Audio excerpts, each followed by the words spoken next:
Hey guys, Witnesses Podcast coming to you with episode 2. You don't want to miss this episode. We talk about the Bengals matchup, the upcoming Pittsburgh matchup, and we got a little treat for you in store in the middle there. So stay tuned, like and subscribe. Let's get it, baby. TW. Tom, I have a riddle for you today. Oh, okay. If Cleveland is Cleveland, then Cincinnati is... No longer a part of Ohio. It's Kentucky's second major city. Cincinnati is a place where chili is spaghetti. I like Skyline chili. Sorry, Skyline, but just use macaroni noodles and less people will hate it. More riddles to come, guys. Let's get right into it, though. What a week, huh? Like, this has to be the greatest week ever in Cleveland history. I mean, it's week 1. It's, it's time for overreactions, but we kicked their ass. 24-3.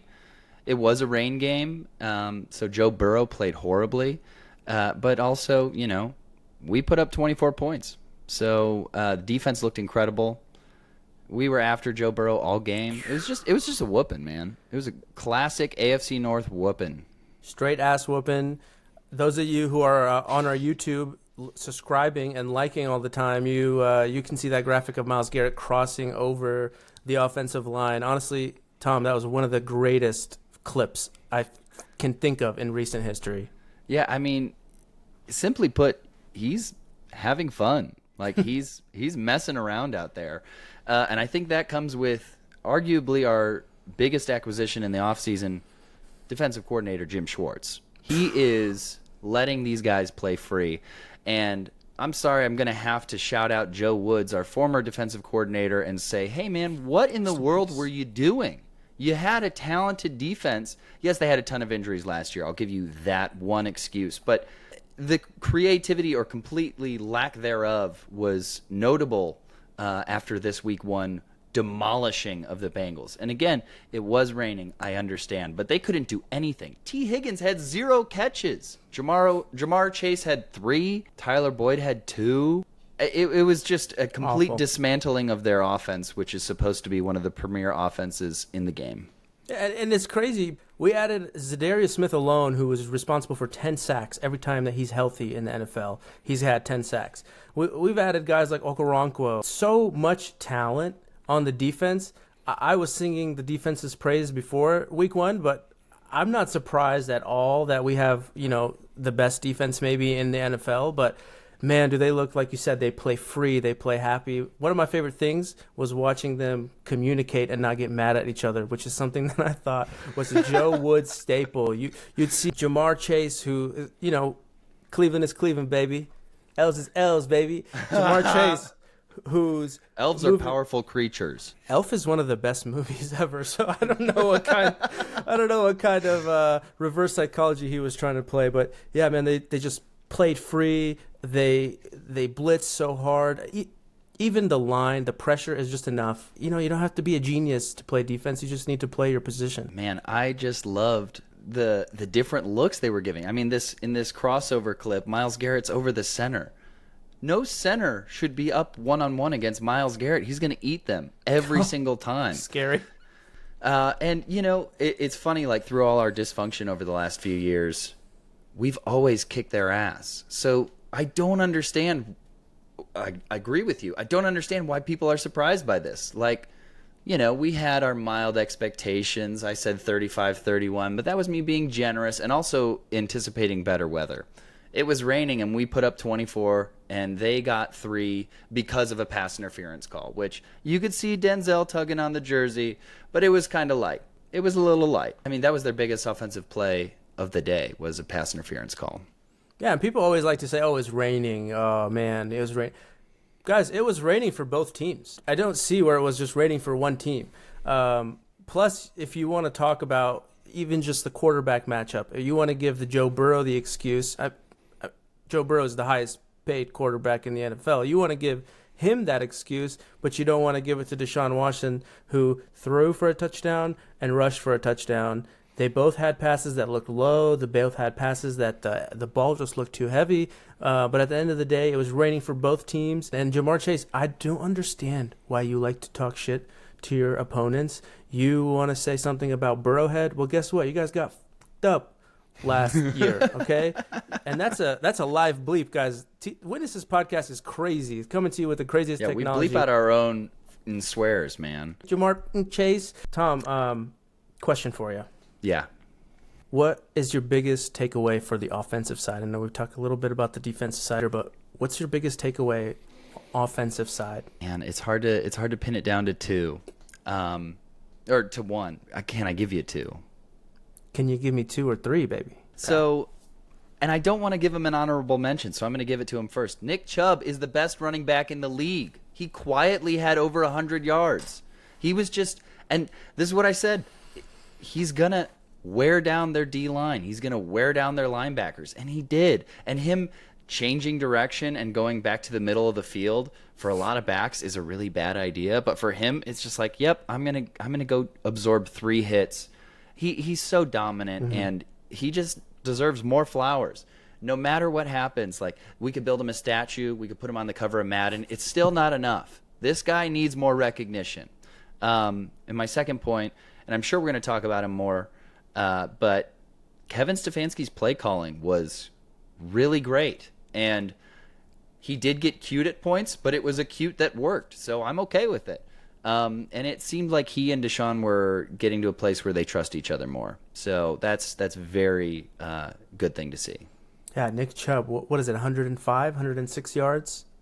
With the stat correction, who knows? Don't kill me, guys. Do let me know, though, down in the comments what it actually was. But the guy was finding the hole, and if the hole wasn't there, like you said, he was cutting back. And, just one honorable mention. I've seen a lot of talk about Jerome Ford this, Jerome Ford that. Guys, he had an explosive run. Let's calm down. Let's calm down right now.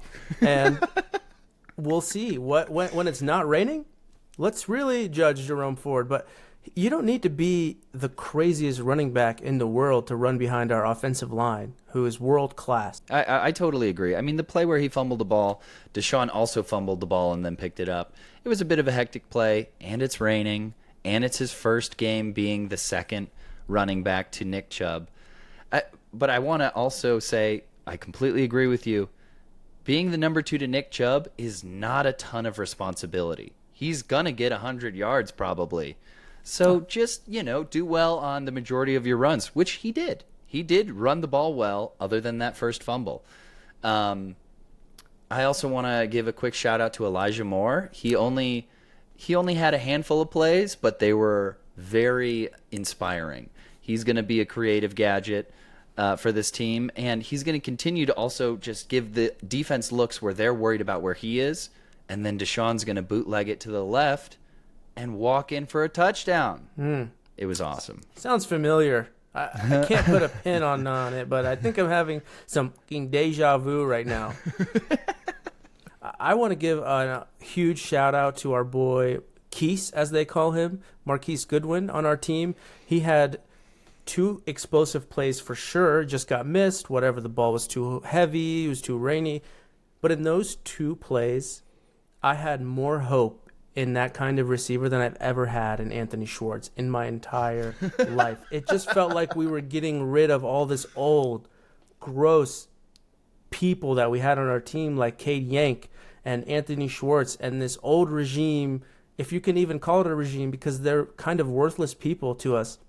But it just felt amazing to see a guy who's, he's supposed to be a speedster. He's supposed to, take the top off the defense, which we were just waiting for Anthony Schwartz to do. And in the first game, while it's raining, while he had blood clots, while he's fighting through, he's battling his butt off, you can see those glimpses of, man, Watson likes this guy, man. Mm-hmm. No, they were 2 plays that were misses, but that scared the hell out of the Bengals. They were like, oh, yeah, if it wasn't raining, that's an easy walk-in touchdown. And, yeah, I think we can expect that he'll have a handful of those this year. I would say probably 5 touchdowns of just deep balls where he destroys the back end and just walks in. And Deshaun clearly wants to do that. And I think that also touches on the Deshaun and Kevin starting to trust each other, because I think Deshaun wanted to prove that he could throw the deep ball. It just wasn't the day to throw the deep ball. The rain and the other things going on. It just wasn't the day to prove that. But we'll see it in time. I mean, this next matchup, I think we might see a good amount of that. It's gonna be great. Couple other things that are great is the Browns defense. Guys, the Browns defense held the Bengals to 3 points.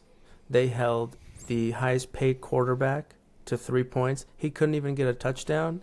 Today I saw that he shaved off his head, and they're calling it the Burrow haircut. And is that true? It is true. Not his whole head. He got like a really... Like a buzz cut? He got a pretty itty fade. A little fade. Yeah, got it. And people, the reporters were asking him. They said, people are calling it the Burrow cut. He said, when should you get the Burrow cut? And he said, probably after the last week that you had. So he knows. I'm glad he said that, because I was ready to hand out a very harsh joke if he didn't make the joke himself. Yeah, after that week you had. Good for you. Good for you, Joe. Own that shit, because you just got embarrassed. The Browns have the best defense in the NFL. I mean, we're definitely in the conversation right now. And again, it's week 1. It's the overreaction week, but you can only go on the results. I think the top 3 defenses based on performance right now are the Browns, Cowboys, and the 49ers, which we're going to talk more about that in a bit. But we're in that conversation. I mean, our defensive line was providing pressure all game. And I don't know if you caught any of the Greg Newsome mic'd up, but oh yeah, the one line that he said that really got me fired up was, we're going to have 3 Pro Bowl corners this year. And I was like, even just as a goal, that's so badass that all 3 of them are like, they're not getting pissy with each other about who's 1 and 2 and, I'm stuck with the slot, or I'm only going in when you need a breather. Like, the 3 of them are a united front, and it's the perfect matchup against the Bengals, who have a 3-headed monster at wide receiver. Well, we have a 3-headed monster at cornerback, and we're ready to take on any team in the league's wide receiver core. There's a couple things that are for certain, I think. Death, I think taxes, and I think something passing the eye test. You can feel good about it. And we passed the eye test. They're already calling Martin Emerson Baby Ramsey or Little Ramsey or whatever. It's insane how we have a second-year guy who you would probably name last on people you were impressed, but that wouldn't be diminishing what he's done. I mean, Grant Delpit. I keep saying, what a game for Delpit. Hall of Fame kind of game. I mean, this guy looked amazing. No exaggeration. Hall of Fame game. Yeah, he was delivering hits all game. I mean, I think I talked about it last week, but you want to see a bunch of veterans and reliable players allow those X Factor players to play free. And those are people like JOK. Those are people like Grant Delpit. And we really got to see that. Those guys were playing with their hair on fire. They were ball hawks. And they were laying the wood. And I also want to say, Juan Thornhill didn't play. I really was pretty nervous that Juan Thornhill wasn't playing, because he's not only like a great athlete, a great talent, but he's just a very reliable player. And Rodney McLeod has been a great addition. I was very excited about what he would bring to this team, but knowing that it was him and Grant Delpit, I wasn't sure what that combination would look like. Apparently, it looks like 24-3. That's what it looks like.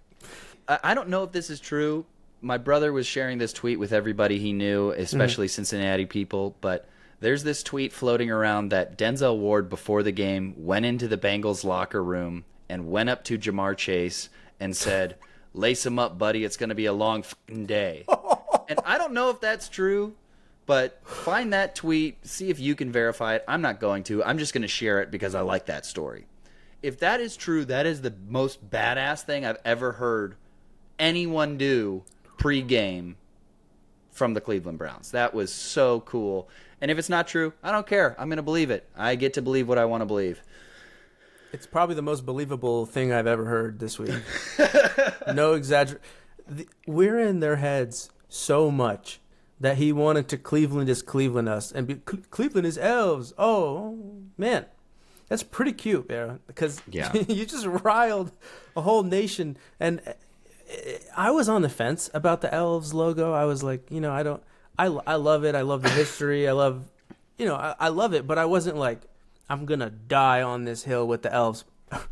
Right after that, I bought this because Jamar Chase is responsible for getting the fan base to agree on one thing, and that's the Elf logo is for sure. There's no more doubt in our minds. It's amazing. It got us this win right here. It's going to be on the field, and it's hilarious. Yeah, we have an Elf there. We also have the best D-line I can remember our teams having, and they're going to, right over the Elf, make you fucking hate your life. Yeah, Jamar Chase is maybe the most talented wide receiver in the game, but he's also a kid who doesn't know how to speak well, or like he just doesn't have the forethought. He, in an interview, said, everybody's talking about the Browns, and the Browns are talking all this noise and all this blah, blah, blah. And they're like, oh, well, what do you think about it? He's like, actually, I don't even think about them. It's like, well, you just admitted you think about them, and you're hearing the noise. Like, he just puts his foot in his mouth when he talks. And that's okay. That's what happens when you're a young wide receiver, and, you can back it up. But, man, he really he got all the headlines. He got all of them this week. And he had to go in an interview and say, yeah, we got our ass whooped by some Elves. Thank you. Thank you, Jamar, for at least admitting it. Thank you. And shout out Nike, who just got, that extra $40 from me because Jamar got me so riled up that day, man. A couple other things got me riled up today, Tom. Yeah. The Steelers started talking shit about us. They had a picture of when they injured Deshaun Watson and said, hey, let's go do it again. I would expect nothing less. No, and you said it. You said, this franchise is, Kenny Pickett's perfect for them. Kenny Pickett, he had a great game. He scored 7 points. But, man, I'm so riled up. We have the Browns at the Steelers Monday night primetime. There's actually going to be 2 games Monday night, but I think the Panthers play, and who cares about the Panthers? So that's a mistake by the NFL. That's a big mistake. Tom, Browns at Steelers primetime. We're in Pittsburgh. Give me your thoughts on this one. Well, I mean, the Pittsburgh Steelers did kind of what I thought they would do. They really the bed against the Niners. And, I think Steelers fans would jump and say, well, the Niners have one of the best defenses in the league. Well, that's not going to change this week for you. You're going to play another defense that is going to absolutely torture your young quarterback. And Deontay Johnson's out, who's probably your safety blanket wide receiver. In terms of like them wanting to talk trash, I saw a great clip where it looked like George Pickens on the sidelines was saying, hey man, I love it here, but this ain't it. I mean, It's week 1, dude. You're already quitting? I'm telling you, man, the Steelers, they're past their heyday. They're holding on to something that's not there anymore. We're going to kill them. And we're gonna beat the brakes off them this week. Talking about the 49ers, Trent Williams today had a quote that pretty much said, man, I felt bad being out there. He's like, I was getting so tired with the 3 and outs. I was like, please score. That is insane. They don't look good. We look amazing. I hope that there's a quit button for them, just like Madden, because it's going to be rough for them, man. Yeah, they're going to rage quit for sure, which is when they'll probably get dirty and try and start a fight. And gosh, I just hope we don't do anything stupid. My hopes for the game, I hope we wear the white helmets. I hope we're on prime time with the white helmets and we look just chef's kiss. I hope that Kenny Pickett continues to throw multiple picks. He threw 2. He had 3, but Fred Warner dropped 1. Like, he threw 3 picks. Oh, man, he's such a bum. And, I want to say this about Najee Harris. The guy has all the tools to be a good running back, and maybe in fantasy it looks like he is a good running back, but he's got Trent Richardson written all over him. He's got no vision. I mean, I think he averages under 4 yards a carry because they just give him the ball constantly. They don't have a good quarterback, so they give him the ball all the time, and he never breaks off anything. He's not bad, but he's not good. He's so middle of the pack. Did you know that he was sleeping on a floor and when he was playing running back? This guy's such a good... Jalen Warren is a guy people were drafting in fantasy because it doesn't take much to try to run over this offensive line. Najee Harris, I know you said he might be good at fantasy. Dude, I had him last year, and I wanted to just hate my life. It was awful. He can't even go for more than a yard. It seems like it's really tough on him. Every single position that the Steelers have that you want to say, okay, they're good at it, they excel at, we are 10 times better. It is hard for me to imagine us losing this game. I think I really love that we have the Steelers week 2. I love just kind of the whole schedule played out. At first I was getting kind of nervous. Why have our guys play an extra preseason game? But I think them locking in West Virginia, really bonding, really saying, hey, we're one of 2 teams that is playing an extra preseason game. We have to lock it in. We have our division coming up the first 5 weeks. We play them all, and we have a week 5 bye. It's tough, but, I mean, you saw week 1, we have so much hope. We beat the Steelers. It is hard for, I think, me and the rest of the fan base, and even you, to probably not put money away for the Super Bowl knowing that we're going to be there. Oh, I love it. Overreaction week 1, but it's the time for it, dude. We're so locked in. And, I love going out against the Bengals because, like I said, I feel like as long as it's a close game, you can feel good about it. But the fact that we kicked them in the teeth, and now we're going up against the Steelers, and they just got throttled. Yeah, maybe they're motivated, but to what? Not get embarrassed again? Like, that's a pretty low bar. And not having Cam Hayward is such a miss. I think he's their best defensive player. Maybe not statistically in terms of productivity. Mm-hmm. I checked the stat line. TJ Watt still had 3 sacks. The guy gets points or production or whatever you want to say. TJ Watt gets it done. But Cam Hayward is such a beast in the middle. And the fact that they don't have him, I mean, who is going to stop Nick Chubb? Who's going to stop Nick Chubb? Nick Chubb should rush for 150, and if the weather's good, Deshaun should throw for 250. That's 400 yards right there. I mean, like, there's going to be more stuff that happens too. Jerome Ford's going to eat. Elijah Moore's going to eat. Amari Cooper's going to eat.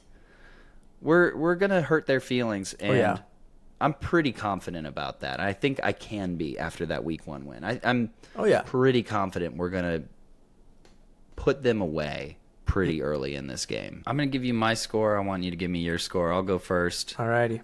I'm saying 31-13, and that's generous. I honestly think it's going to be worse, but I don't want to sound crazy when I say these predictions. I think 31-13, and their one touchdown is a defensive touchdown. I don't think Kenny Pickett throws one. I don't think Najee Harris throws one or runs one in. I think it's TJ Watt makes a crazy play, and we all go, wow, that guy's good. What a shame he's on the Steelers. I'm going to go with 35-14.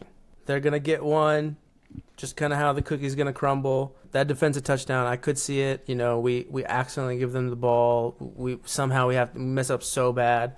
They scored another touchdown, but it's not going to be a game. Yeah, I believe that. I really do. And, Tom, you mentioned Cam Hayward out, Deontay Johnson out. On our side, Jack Conklin. Jack Conklin got injured during the game. First few minutes, first few plays. Jack, get well soon, man. We love you. Cleveland loves you. We really hope that you have a speedy recovery. And in the meantime, we got Big Thanos. You got a guy like Jack Conklin. Jack, get well soon, buddy. Leaving, carted off. What kind of emotion does that bring to your team? Oh, hey, we have right tackle, actually. He's ready to go. And people have been shitting on him and saying his PFF grade is this, his PFF grade is that. Well, you've been watching a certain show probably too much, thinking too much about PFF grades. The eye test, as I mentioned, doesn't fail. The eye test tells us we didn't talk about him that much, and not talking about a guy who has to sub in for a guy who is our longtime franchise tackle, and you don't talk about him that much. Tom, that's great, isn't it? Oh, it's amazing. I mean, yes, hats off to Jack Conklin. I hope he recovers, and man, would it be nice for you to get a Super Bowl ring while you're chilling in a cast. But I want to say shout out to Dawand Jones, and also I don't think people even were sure that it would be Dawand Jones to come in and replace Jack Conklin, because we also have James Hudson, who's been a reliable backup. I wouldn't say good, but he's been reliable. And Dawand Jones is a 4th-round rookie, and he came in and basically played the whole game. And like you said, I don't think I wrote anything down about it until the 3rd quarter. I was like, oh yeah, Dawand Jones has been playing the whole time? And yes, the defensive line of the Bengals was able to get pressure, but they're a very good defensive line, and I don't think he was sticking out by any means, other than when you look at him, he's huge. He's so big. He's 6'8", like 375, and he's not like overweight. He's an incredible human being. He's just, what a steal. I think right now you can confidently say he's one of, if not the biggest steal of the draft. Every team in the division has an article about how they wish they drafted him. Every single team in the division wish they drafted this guy. I mean, that's no mistake. This guy is legit, and you know, you get into off-season football and you get these people, as they say, in underwear and make them run the 40-yard dash, and you start to think, well, I don't know, can this guy play? I mean, Ohio State had 2 first-round tackles, offensive tackles this year, and one of them got drafted in the 4th round by the Browns. This guy is a steal, and yeah, we're going to see what he's made of this week. A lot of people are like, well, he's going to get eaten alive by TJ Watt or Alex Highsmith. I mean, those guys are going to get theirs. They are. And that's kind of undeniable. But I don't think Dawand Jones is afraid of a fight. And I think Kevin Stefanski and his play calling is going to put Dawand in positions to have success. Man, I'm just excited. I'm so excited that this kid came in and played well. Because, I mean, he could be our right tackle of the future for a long time. First of all, loving these names. Baby Ramsey, Big Thanos. Juan Thornhill was tweeting 1-0. I love it. It's a great time to be a Browns fan. I really want to see him do good, but we really want Jack Conklin to just be healthy, man. And we would love to get you a Super Bowl ring, man. Absolutely. Tom, switching gears here a little bit. I know we talked about the offense. Kevin Stefanski is a guy who called a great game. Is a guy who they nickname him the Silver Fox. Kevin Stefanski. Tom, is it too early to call him Coach of the Year? Yes, it's too early. It's one game. But no, gosh, it's so funny. Kevin Stefanski, first year with the Browns, wins Coach of the Year, and then has some turmoil, has a ton of injuries that affect the play calling. Well, they affect the team, and the play calling was questionable. He goes for 4th down a lot. You know, these are things that are make or break with teams, especially when your franchise is dysfunctional and loses a lot. You don't have a tolerance for things like that. But man, he coached a hell of a game, and he was able to mix it up. He was able to get a lot of different people involved. And at the end of the day, yes, it was raining. It wasn't great conditions. Both quarterbacks played worse than you would expect them to play on any average game. But our team was able to put up 24 points, and their team only put up 3 points. And in a weather game, it's because the coaching got us in the position to succeed. Special teams got us in the position to succeed a lot. We started the ball at the 40. We started with the ball at the 40 many times, and Kevin figured out how to get us in position to score. This is a team that, you know, because of DW4, a lot of people don't want to give this team their flowers, and I get it. But that also makes it so, you know, somebody like the coach who hasn't publicly done something wrong, yeah, they're probably going to want to give him an award. Like, he should be in the run for Coach of the Year if he continues on this trajectory. I know it's just one game, but yeah, this is the toughest division in football. And if he's able to win the division, if he's able, for the first time since I think 94, might even be earlier than that, yeah, he deserves awards. He deserves the recognition. He should be in the conversation with some of the best young coaches in the game.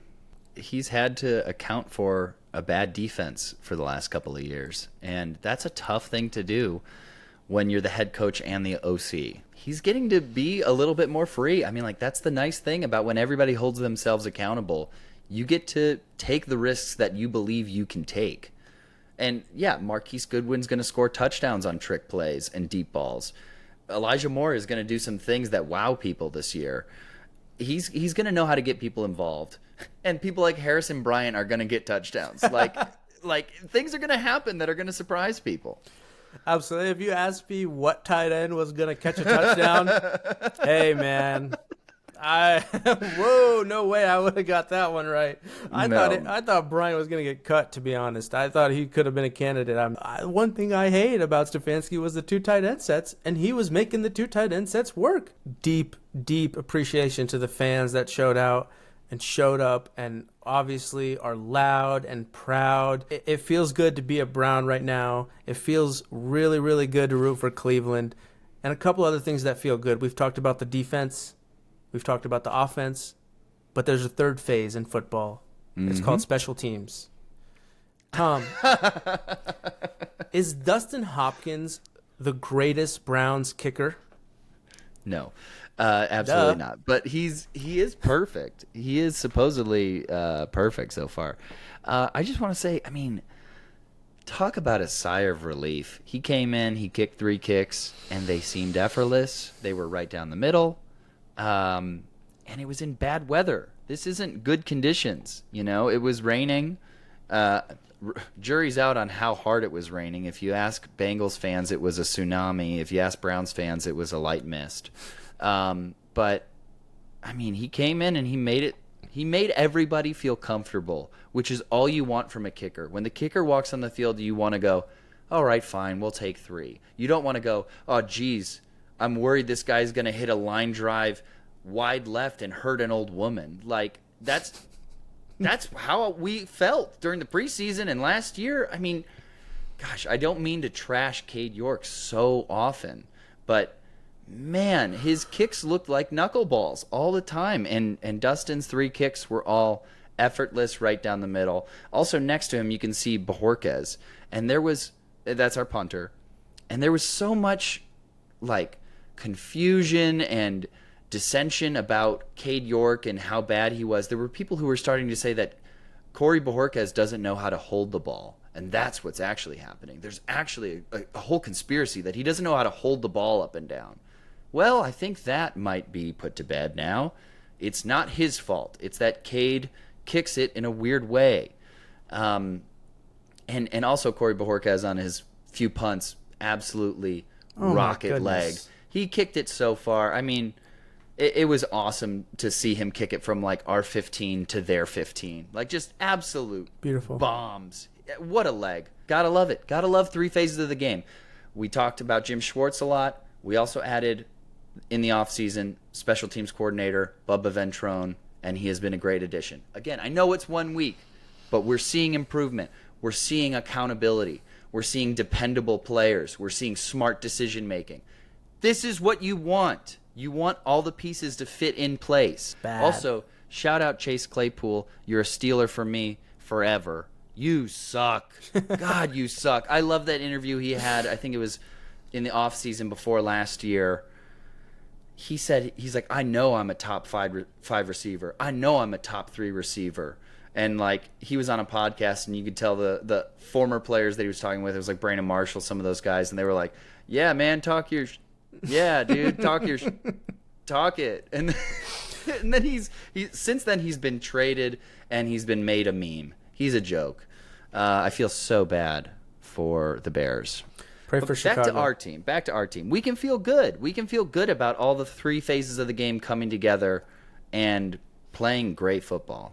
Yeah, when you can get 11 points out of your kicker, you can feel amazing. Well, and also just with that, also a big part of special teams, but all phases of football is time of possession and field position. We kept getting the ball at like the 40-yard line, and we kept pinning them back deep. Like that's just good football. As you and I like to say, that's just good football. Good football. That's good fullback, ISO up the middle football. That's exact. I mean, we were just playing good football. We were continuously putting ourselves in advantageous positions, and we were continuously putting them in disadvantageous positions. We're leading the division right now, and next week, after Monday night, we're going to still be leading the division. But guys, on a serious note, we're praying for Jim Donovan, man. Absolutely. Jim Donovan's been the voice of the Browns since '99, and what a talent. I mean, his color commentary is excellent. His play-by-play is great. He's got some famous calls. I think it was 2000 or 2001. He's got the famous Run, William, Run for William Green's touchdown run. He's got so many good ones from Chubb.